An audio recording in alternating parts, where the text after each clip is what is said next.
짧게 우리 교리에 대해서 조금 이렇게 안 쓰는 부분이지만 다시 한번 정립을 하는 시간입니다.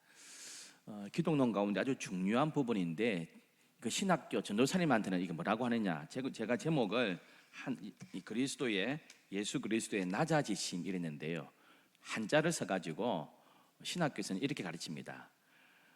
그리스도의 비하 이렇게 합니다. 비하, 비천하게 낮아졌다. 이렇게 조직 신학에서는 이제 좀 어려운 용어로 한자를 써서 그리스도의 비하 이렇게 낮아진 이야기입니다.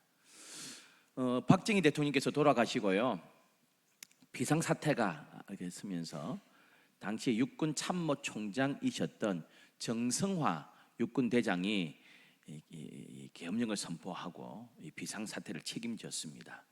그런데 마음에 이 못된 마음을 가지고 있던 전두환 씨가 계급이 훨씬 낮고 훨씬 후배인데 육군 참모총장 상사를 이 박정희 대통령 서걸 때 맞지 못했다 해가지고 체포해 버렸습니다. 아주 하극상이 일어나 버렸습니다. 그 육군 대장 아닙니까? 나이가 50세거든요. 그 당시에 이 정성화 육군 참모총장이 나이가 50인데 전두환에 의해 가지고 체포되고 고문을 다 받고요, 이등병으로 강등돼 버렸습니다. 포스타가 이등병으로 강등이 되고요, 계급이 이등병 되고, 이등병이 뭡니까? 훈련소 졸업하면 이제 막 들어가면 이등병 아닙니까? 이등병이 되고요, 강제 예편당해 버렸습니다. 그래서 감옥 생활하고요, 나중에 이제 풀어주긴 했지만, 그러면서 육군 대장의 연금도 다 박탈당하고 그 예우도 다 박탈당하고 포스타가 이등병으로 완전히 이게 비하입니다. 비하. 얼마나 마음 상했겠습니까?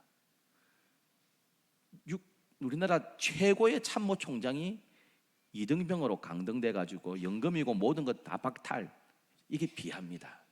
이거는 본인의 의지와 관계없이 남에 의해 가지고 낮아져 버린 겁니다.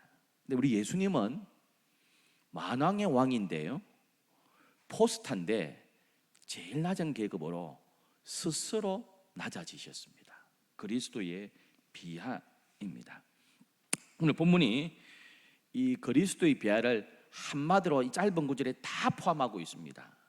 그 신학교 가면 전도사님들이 이렇게 가르칩니다. 그리스도의 비하를 네 가지로 가르칩니다. 성육신, 영어로 인카네이션, 인간의 몸을 가지고 오신.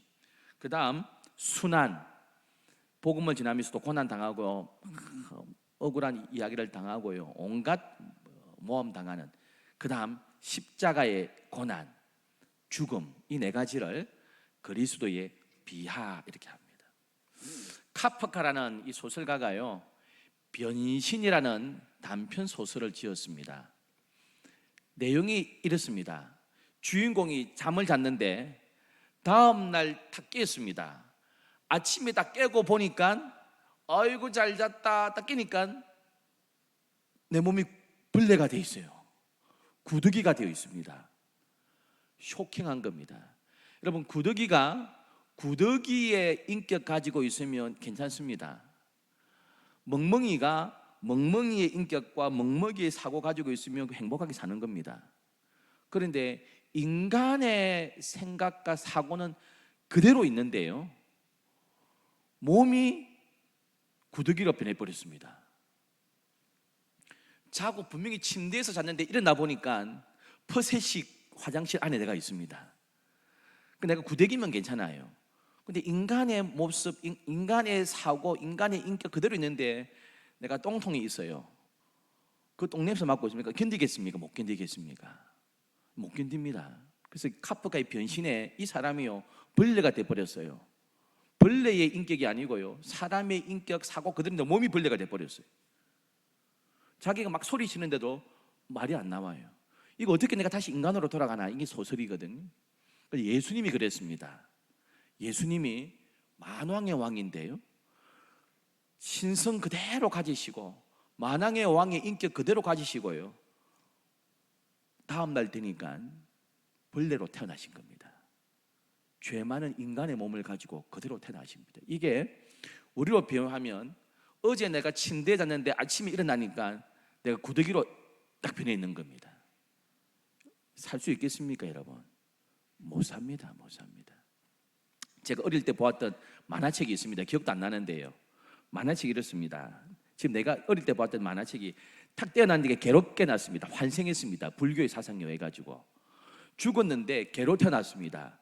근데 사고는 사람이에요. 이 멍멍이가 견딜 수 없는 겁니다. 내가 어떻게 개로 태어났나? 그래서 수레바퀴에 지가 스스로 처박아 죽습니다. 다음에 사람으로 태어나지. 그 다시 깨어났거든요. 이번에 고양이로 태어났습니다. 아이고 애가 고양이냐 내 죽겠다. 이게 또 스스로 또 뛰어들어가지고 불에 뛰어들어가지고 또 죽습니다. 다시 환생합니다. 또 다른 짐승으로 망아지로 태어납니다. 내가 사람으로 태어날 때까지 계속 죽어야지 뭐 이런 어린이 만화가 있었습니다. 망아지가 망아지 인격 가지면 괜찮습니다. 근데 사람의 사고와 인격 그대로인데요. 태어났는데 멍멍입니다. 태어났는데 벌레입니다. 이 못 견딥니다. 이게 인카네이션입니다. 이게 성육신입니다. 그냥 사람으로 태어나면 어때? 이게 아니고요. 인간이 벌레로 다음날 깨어보니까 벌레다. 이게 만왕의 왕 만유의 주님이 태어나서 보니까요, 인간의 몸을 입고 있는 이게 너무 괴로운 것입니다. 그런데 저와 여러분을 구원하시기 위해서 성육신 하신 예수 그리스도의 사랑이신 줄 믿습니다. 오늘 6절은 이렇게 말씀합니다. 그는 근본 하나님의 본체시나 하나님과 동등됨을 취하고, 하나님과 똑같은 분이신데 그 신의 자리, 왕의 자리를 포기하시고 우리 가운데 동정녀 탄생해 주신 것입니다. 마리아도 마찬가지입니다. 마리아도요, 남자하고 동침한 적이 없는데 임신했다니 있을 수 없는 일입니다. 정식 결혼 안 했는데 불륜을 저질러서 임신을 해, 혼전 임신을 해. 요즘 어떻습니까? 결혼하기 전에 선물 가지고 갑니다 이러면서 뭐 혼전 임신 먼저 하기도 하지만 이때는 있을 수 없는 일입니다. 돌에 맞아 죽습니다. 율법에. 그냥 이렇게 고백합니다. 마리아가 이르되 주의 여종이오니, 그 전에 보았던 개역한 것은 주의 계집종이오니 말씀대로 내게 이루어지리다. 마리아도요, 낮아지기로, 돌에 맞아 죽더라도 낮아지기로 그렇게 결심했습니다. 그리고 우리 주님이 이 땅에 오신 그리스도의 비하의 첫 번째가 성육신, 두 번째가 30년간의 그 삶 자체가, 아니요 33살까지 삶 자체가 순환이었습니다. 온갖 비방당합니다. 기적을 행하니까 하나님의 능력을 안 하고 저 바알세불 귀신의 왕을 힘입어 가지고 병자 고친다, 그렇게 귀신 들렸다고 합니다. 그러니까 온갖 모욕 당했습니다. 복습할까요? 우리나라로 치면요, 북부 지방이 있습니다. 북한, 중부 지방이 있습니다. 남부 지방입니다. 이쪽은. 이스라엘도요, 북부, 중부, 남부로 나눕니다. 그럼 저를 보세요. 제 머리 있는 이쪽이요, 북부 지역입니다. 이 지역이 어디냐면 갈릴리입니다. 갈릴리 지역이 북쪽 지역입니다. 그 다음 제 배에 있는 허리 요 부분은 사마리아입니다. 중부 사마리아. 다리 여기가 남부 유대 땅입니다. 유대 땅. 그래서 북부 갈릴리, 중부 사마리아, 그 다음 남부 유대 땅 예루살렘이 이렇게. 이스라엘은 3등분합니다. 예수님의 고향이 어디냐? 나사렛 아닙니까? 나사렛 사람, 이 갈릴리에 속합니다. 어린 시절 나사렛 살다가 이사를 해요. 어디로 이사한 줄 아세요? 아시는 분? 나사렛 예수. 그러니까 어린 시절 고향이 나사렛입니다. 나사렛. 그 나사렛 예수라잖아요. 어린 시절 자랐던 곳은 나사렛인데 태어난 곳은 남부 지역 베들레헴이고요. 자라난 곳은 나사렛입니다. 근데 이사를 가요. 어디로 갑니까? 가버나움. 성경이 제일 많이 나오는 그 가버나움. 가버나움 역시 북쪽 그 갈릴리 지역입니다. 가버나움이 제2의 고향입니다. 가버나움에서 기적을 제일 많이 행하시고요. 고향이니까, 그거 사시니까. 베드로도 안드레도 가버나움입니다. 그곳이 집이니까 그곳에서 사시면서 활동하는 가버나움에서 기적을 제일 많이 행하시고 제자를 취하시는데 책망하십니다. 내가 여리고에서 아니 소돔과 고모라 사람들이 차라리 더 나을 뻔했답니다. 두로와 시돈에서 행하였으면 내가 더 낫는다 했습니다. 이방 땅에서 기적, 가버나움에서 제일 많이 전도하고 제일 많이 설교, 기적을 제일 많이 행했는데 제일 안 믿었거든요. 이 북부 지역. 그런데 중심은 남부 지역 아닙니까? 예루살렘이 있고요, 남부 지역. 근데 예수님께서 활동을 북부 지역에서 제일 많이 하세요. 성경에 8번 예루살렘에 내려가는 걸로 되어 있습니다. 더 많이 내려가셨겠지만 기록은.